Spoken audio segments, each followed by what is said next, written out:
Kendati status pemberlakuan pembatasan kegiatan masyarakat atau PPKM kini sudah dicabut, akan tetapi pihak Dinas Sosial Provinsi Sumsel memastikan penyaluran bansos seperti program Keluarga Harapan, PPNT, dan lainnya masih akan dilakukan pada tahun 2023 ini.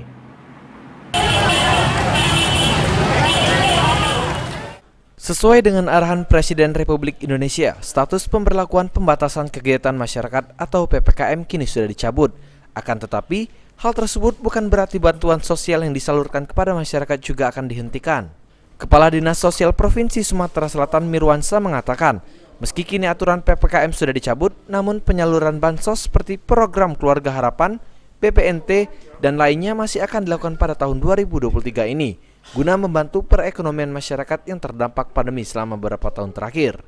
Kebijakan penyaluran bansos pada tahun 2023 ini sendiri masih akan sama seperti tahun 2022 lalu, di mana untuk jumlah penerima bansos di Sumsel secara keseluruhan ada sekitar 572.000 kepala keluarga, atau sekitar 3 juta orang yang menjadi penerima bantuan sosial dengan rincian bansos PKH sebanyak 329.000 kepala keluarga dan bantuan pangan non-tunai atau BPNT 572.000 kepala keluarga.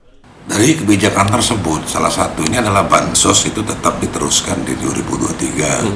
Artinya baik program Keluarga Harapan, BPNT, dan bansos lainnya akan tetap dilanjutkan di tahun 2023. Jadi kebijakannya hampir sama dengan tahun-tahun sebelumnya.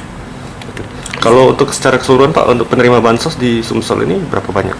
Kalau secara keseluruhan penerima bansos ini adalah lebih kurang 572 kepala keluarga. Jadi hampir kalau kita konversikan lebih kurang 3 jutaan masyarakat Sumatera Selatan yang penerima bantuan sosial itu. Meski tetap dilanjutkan, akan tetapi untuk jadwal penyaluran sendiri belum diketahui pasti, lantaran masih menunggu instruksi dari pemerintah pusat. Sandi Pratama, PAL TV.